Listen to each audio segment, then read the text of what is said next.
oh udahlah ini kita pasrah aja semuanya gitu kan. Pasrah aja semuanya, sudah pasrah di sana.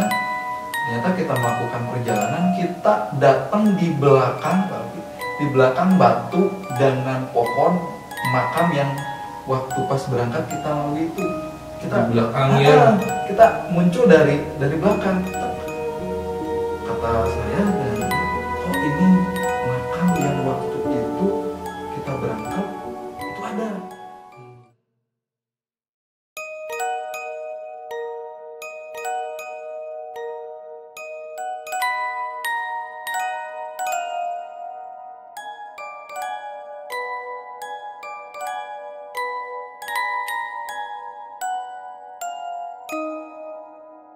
Assalamualaikum warahmatullahi wabarakatuh.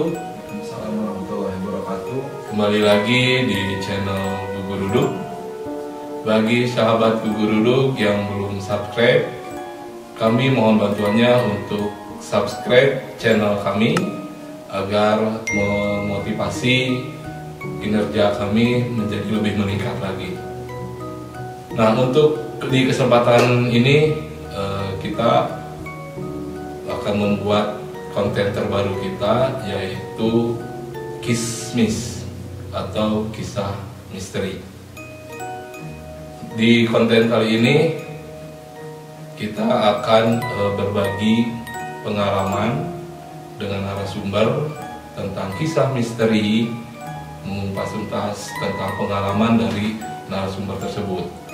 Bagi sahabat Gugu Duduk yang mempunyai atau ingin berbagi kisah misterinya, silahkan bisa langsung DM di komen di bawah ini atau di IG kita, ada IG Gugu Duduk. Dan bagi sahabat Gugu Duduk yang berkenan menjadi narasumber, bisa langsung DM di IG kita. Nanti kita akan coba jadwalkan untuk bisa kita saling bertukar informasi tentang kisah misteri ini. Oke, kita masuk ke season pertama di Kismis ini. Kebetulan di season pertama ini kita kedatangan narasumber, yaitu Bapak Yudi Firdaus ya. Bapak Yudi Firdaus ini adalah salah satu rekan kita di pekerjaan kita. Nah, untuk itu kita akan coba tanya-tanya dulu ke Bapak Yudi Firdaus. Pak Yudi Firdaus, Ya. Bapak asalnya dari mana, Pak? Saya asli itu dari Bandung, kebetulan tepatnya mungkin di Cilenyi. Cilenyi, Bandung ya, Ya. Pak, ya. Udah terkenal juga ya yang nama Cilenyi. Ya. Gitu. Oke, Bapak Yudi Firdaus ini pekerjaannya apa sih, Pak, sehari-harinya? Kalau pekerjaan itu mungkin sekarang itu sebagai guru. Guru ya. Sangat berbakti sekali mungkin ya. Oke, terlepas dari apakah itu dari pekerjaan Bapak itu sendiri atau pengalaman Bapak pribadi gitu ya. Kebetulan kita akan coba menanyakan tentang sebuah kisah misteri, Pak.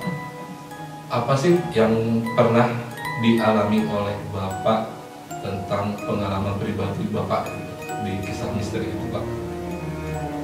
Ya, kalau bercerita tentang kisah misteri itu kalau diceritakan mungkin sangat banyak. Betul ya.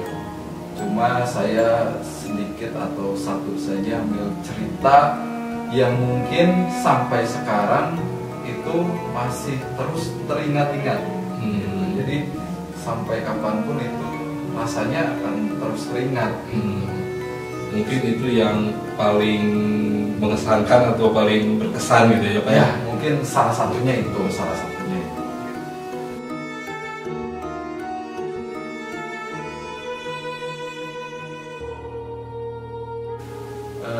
Mungkin awal cerita ini kejadiannya mungkin saya ceritakan itu beberapa tahun ke belakang. Ya. Waktu itu saya dengan rekan-rekan ya, dengan teman-teman itu ada kegiatan atau ada acara itu ngecamp.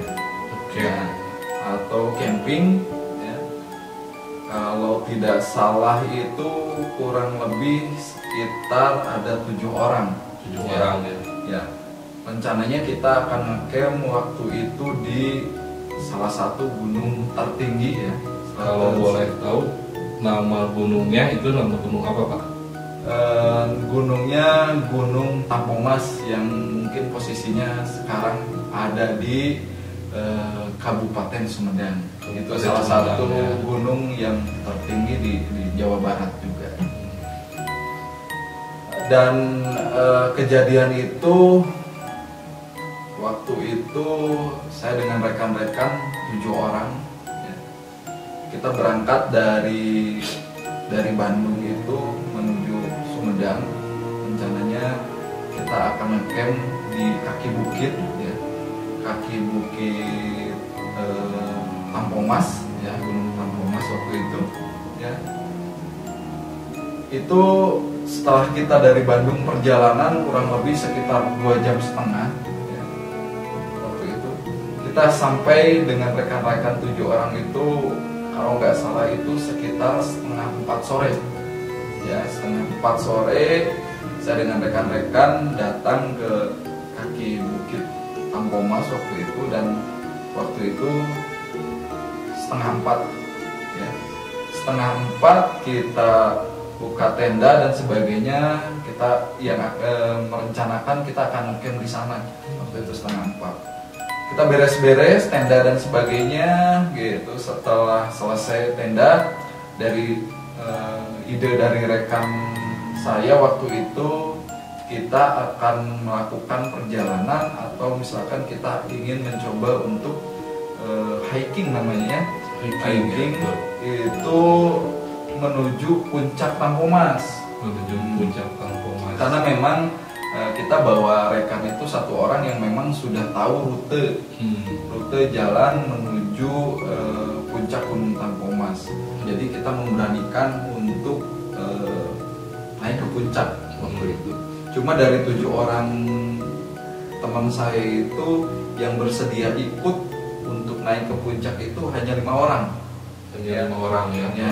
Yang bersedia ikut, sisanya yang 2 orang katanya udah mau diam di base camp aja atau di tenda yang sudah kita buat waktu itu. Nah, waktu itu kita berangkat jam 4, menunjukkan jam 4 waktu itu, melakukan perjalanan dengan ke-4 teman saya waktu itu. Kita menuju ke Gunung Tampomas. Itu mulai dari perjalanan pun ya itu sudah, karena sudah sore waktu itu, mulai jam 4 sudah mulai terasa agak sedikit sedikit suasana atau aura itu sudah berbeda karena memang kita mengambil rute, katanya kata teman saya itu mengambil rute yang paling cepat gitu. Yang biasanya itu dari kaki bukit Tampomas itu yang sering dilalui oleh para pendaki itu kurang lebih sekitar 3,5 jam sampai 4 jam. Kita mengambil rute yang paling cepat gitu. Cuma memang waktu itu treknya memang agak sedikit curam dan sebagainya gitu.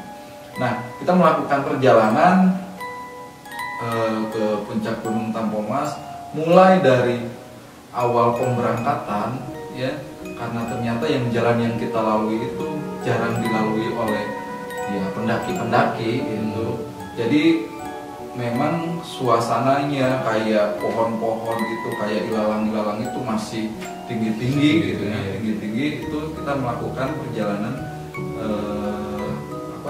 berbarengan dengan teman. Dan waktu itu kita menyiapkan peralatan itu, senter itu kita bawa senter 3 gitu, senter 3 waktu itu, karena kita kemungkinan kita turun dari puncak itu ya pasti malam lah ya, malam. Makanya kita sudah dipersiapkan senter 3 untuk perjalanan nanti pulang gitu. Karena kita memang rencananya baru pertama kita naik gunung Tampomas ya. Jadi kita melakukan perjalanan mulai dari perjalanan itu sudah terdengar suara-suara apa ya, suara-suara monyet, suara-suara binatang-binatang ya apa ya, hutan lah, binatang hutan ya, yang memang sedikit agak menyeramkan ya, gitu ya. menyeramkan gitu. Nah, di pertengahan jalan saya menemukan satu makam ya. Waktu itu pertengahan perjalanan itu kita menemukan makam, dan di situ makamnya nempel ke batu, dan batu itu nempel ke pohon besar. Berdampingan apa menempel semua itu? Ya, jadi berdampingan. Jadi ada makam, ya. Terus ada batu, lumayan batunya agak besar, terus ada pohon juga. Jadi di situ rempet lah, rempet. Nah, pas dilihat itu kayak makam yang sudah lama. Dari situ mulai terasa aura sudah nggak enak gitu, aura jalan. Ya karena kita niatnya kita mau ke puncak, pengen mengetahui puncak Tampomas itu seperti apa, ya. Kita dari situ melanjutkan lagi perjalanan. Gitu. Di kiri perjalanan itu ada jurang yang lumayan cukup dalam, ya. Selama perjalanan itu ya, terus saja kita melalui jalan-jalan kecil gitu kan, kita sambil bawa golok juga untuk nebas apa pohon yang menghalangi perjalanan. Yang akhirnya pada saat sekitar kurang lebih jam 6 kurang, ya, jam 6 kurang, alhamdulillah kita nyampe di satu titik atau di puncak. Ya, jam 6 berarti kurang lebih sekitar 2 jam. 2 jaman ya. 2 2 jaman perjalanan dari kaki bukit itu sampai ke puncak, dan alhamdulillah ternyata luar biasa ya, ciptaan Allah ya, yang memang indah ya. Karena kita di puncak itu istilahnya tuh merasa yang asalnya kita capek perjalanan, sampai kita merasa ini indah sekali. Nah, setelah jam 6 kurang itu, di situ ada posisi yang apa ya, yang dikatakan ada orang yang ngecamp juga. Kita saling karena mereka suka ngecamp, kita juga suka ngecamp. Kita ngobrol gitu. Kita ngobrol, malah kita ditanya, udah aja nih ngecamp di sini, kata yang ada ngecamp di puncak di sana itu. Kita bilang kita nggak ngecamp di puncak karena kita sudah ngecamp di bawah, kita kesini hanya main aja. Oh, jalan kemana? Ini jalan lalu yang ini. Oh, berani juga ya katanya gitu, lewat situ. Iya, udahlah. Akhirnya kita nge-explore puncak puncak Tampomas. Ternyata memang di sana itu saya lihat ada ada satu buah situs ya, situs mungkin kata penduduk sekitar atau kata teman saya yang memang sering ke sana itu, dikatakan tempat itu tempat dinamakan Patilasan. Patilasan itu seperti tempat berziarah atau apa gitu. Di sana yang saya ingat waktu itu ada batu-batu besar tumpukan, terus kayak ada makam panjang tapi batu-batu semua di sana. Tapi kata teman saya itu banyak yang datang ke sana itu yang mungkin mereka punya tujuannya masing-masing. Oh iya. Pada saat ke dalam itu sudah ya suasananya, auranya, waduh luar biasa gitu kan. Istilahnya itu yang memang istilahnya tuh mungkin dikeramatkan ya, mungkin dikeramatkan oleh sebagian orang atau misalkan oleh masyarakat penduduk yang di sekitar Tampomas tersebut gitu, karena memang dikatakan teman saya itu ini adalah salah satu patilasan Prabu Siliwangi. Oh, dari Prabu Siliwangi ya, dikatakan ada. Setelah melihat-lihat di sana, kita nge-explore juga, kata teman saya itu ada satu ada kawah, ini ada kawah Tampomas Saya datang dari tempat itu, saya berjalan ya kurang lebih sekitar 20 meter lah dari tempat itu ada satu buah lubang Pak Alfi ya, ada satu buah lubang itu yang disebut kawah Tampomas itu katanya gitu. Oh iya iya. Cuma lubangnya itu kan kalau kita ngebayangin kawah itu kan wah gimana gitu. Iya. Ternyata kalau Tampomas itu kawahnya tuh hanya cukup satu badan aja masuk ke sana Pak Alfi. Satu Gitu. badan. Gitu. Jadi di atasnya itu adalah hamparan gitu kan. Ada satu buah lubang yang katanya itu kawahnya di sana gitu. Terus memang di tempat itu kata teman saya waktu itu banyak burung kapinis, burung apa ya? Jadi yang diambil sarang burung kapinis apa ya gitu. Nah, diambil itunya, tapi kebanyakan orang yang mengambil sarang itu jarang kembali lagi. Jadi pada saat orang-orang yang di puncak itu yang berniat mengambil sarang burung itu, Sarang walet ya. sarang walet, burung walet itu pada saat dia mengambil karena niat tertentu dia tidak bisa balik lagi. Ya. Banyak sering kejadian kata masyarakat itu yang misalnya pengen mengambil itu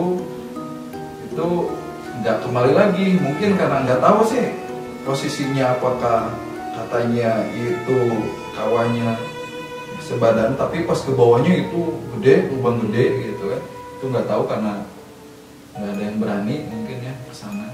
Nah, Ada yang agak merinding juga ya Nah, dengernya. nah setelah setelah melakukan eksplor di puncak waktu itu sama teman-teman, kita lanjut ke melihat pemandangan kota Sumedang ya. Melihat kota Sumedang waktu itu, tapi kebetulan waktu itu masih banyak kabut awan ya, awan. Karena malam gitu ya, Karena malam jadi tidak terlihat kota Sumedangnya, tapi kalau katanya kalau misalkan cuaca lagi bagus itu kita posisi ada di atas puncak Tampomas itu, kota Sumedang itu akan terlihat ya. Nah, yang jadi permasalahan waktu itu kita mau turun lagi karena kita camp di bawah itu. Waktu itu mau turun ke bawah itu perasaan sudah nggak enak, turun nggak, antara turun dengan nggak, tapi mau tidak mau karena kita perlengkapan camping, tas dan sebagainya posisinya ada di kaki bukit atau di bawah, mau tidak mau waktu itu sekitar kurang lebih 6:30 malam itu kita turun ya. Nah, mulai dari turun itu saya dan rekan-rekan sudah terbayang makam yang di pertengahan jalan tadi ya. Pertengahan jalan tadi itu kayaknya angker gitu kan. Udah karena waktu itu tidak berpikiran lain, kita turun karena perlengkapan ada di bawah. Kita lihat jam itu 6:30, kita turun di bawah. Nah, kita turun perjalanan luar biasa gelapnya ya, karena rute yang kita lalui itu rute yang memang tidak dilalui orang ya, tidak pernah dilalui jarang gitu kan. Hanya orang-orang tertentu saja mungkin yang tahu rute itu, karena memang dikatakan rute ini adalah rute yang paling dekat katanya untuk menuju puncaknya. Nah, kita turun 5 orang, di depan 1 ya, yang bawa senter depan 1, tengah 1, belakang 1 ya. Jadi kita ada 5 orang, kita turun ke bawah lagi. Pada saat kita turun ke bawah itu perasaan udah nggak enak. Yang belakang, yang posisi belakang itu nyalip ke tengah, dari yang tengah nyalip ke depan. Jadi selama perjalanan kita turun itu karena banyak suara-suara ya, hewan-hewan hutan yang namanya, kita saling cepat gitu, sering susul gitu ya. Menyusul, biar istilahnya kita ada yang paling depan gitu kan. Dari situ mulai terasa ada aneh gitu.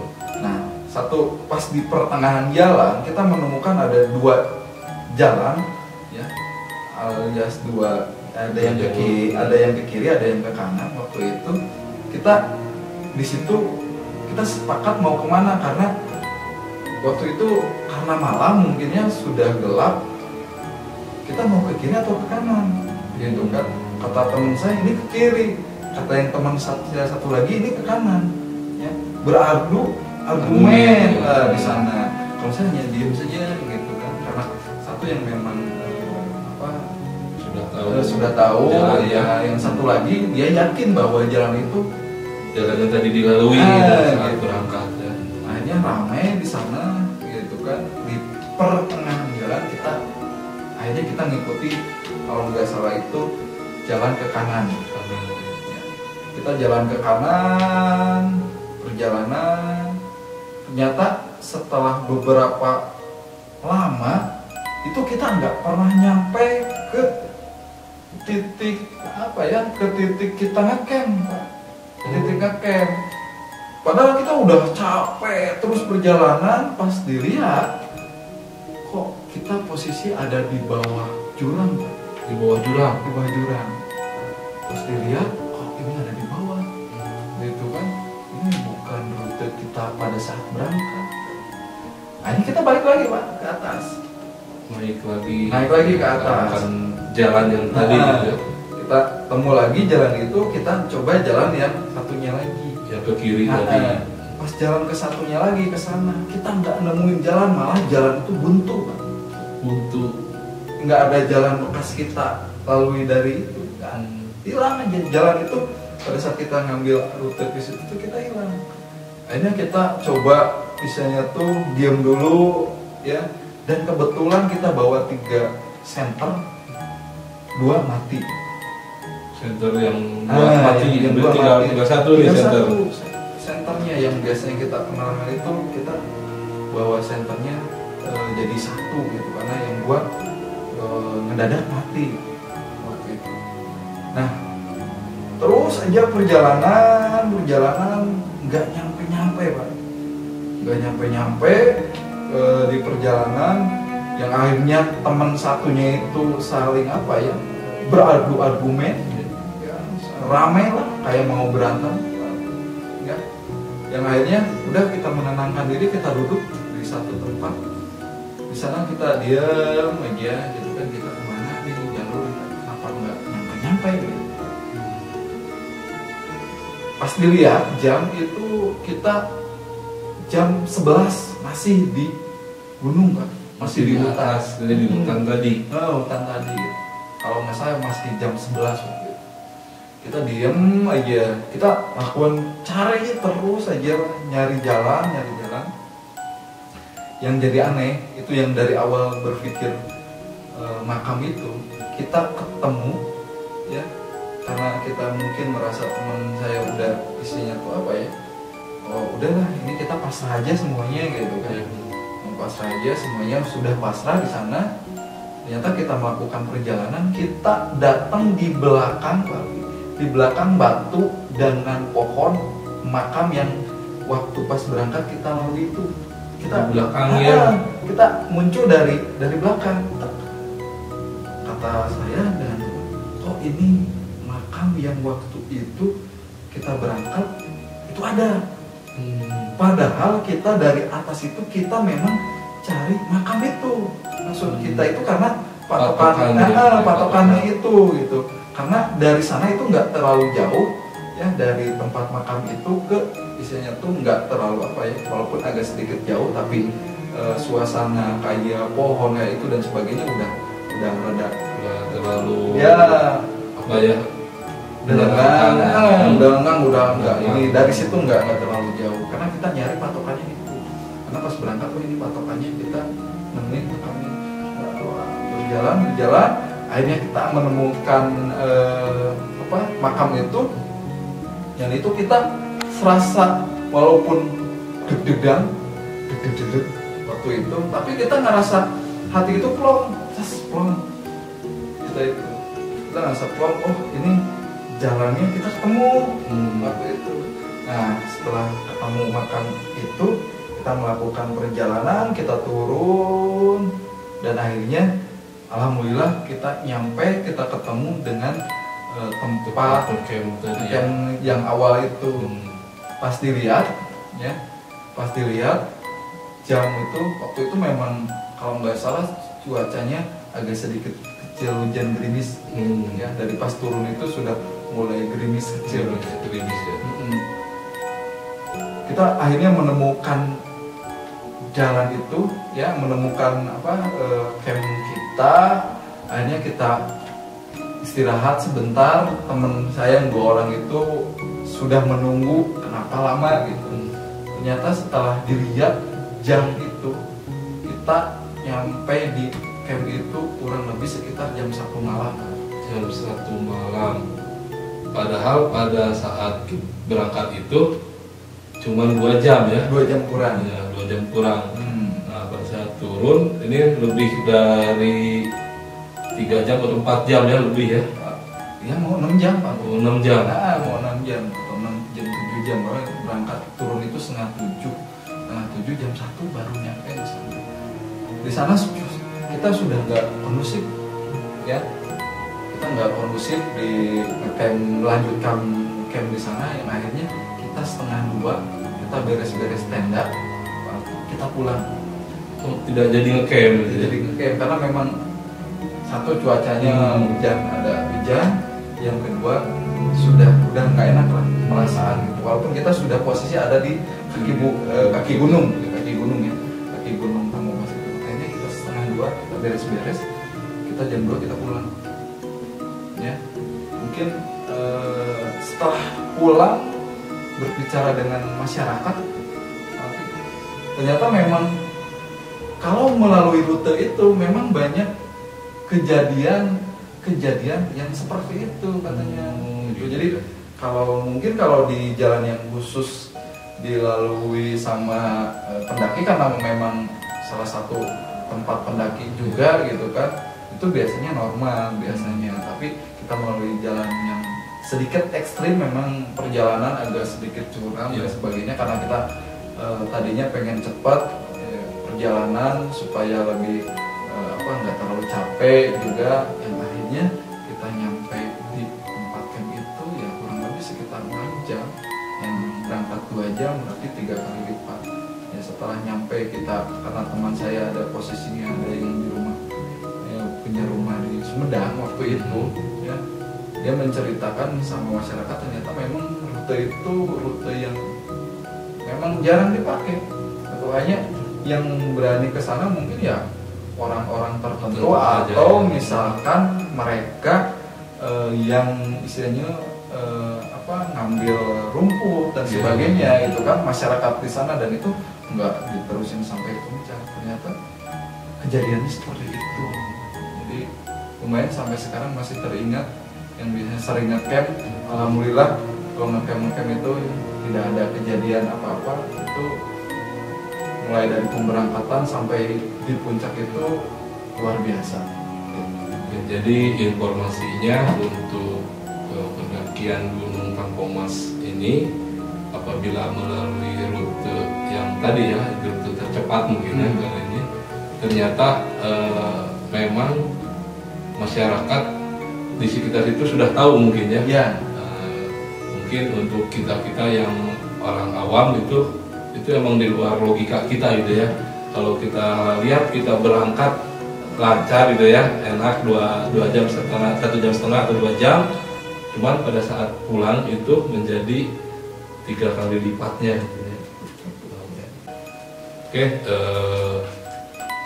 berikut tadi adalah ya pengalaman kisah misteri dari narasumber kita di dalam pendakian ke Gunung Tampomas ya.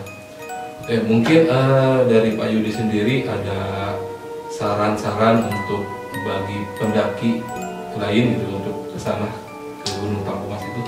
Ya, bukan hanya ke Gunung Tampomas saja Pak. Jadi alangkah lebih baiknya kalau kita melakukan pendakian, melakukan pendakian itu carilah pendakian yang memang sering digunakan. Yang sering dilalui, yang sering dilalui atau yang memang sudah itu itu sudah tempat pendakian secara sudah terbiasa sama orang-orang gitu. Itu yang pertama.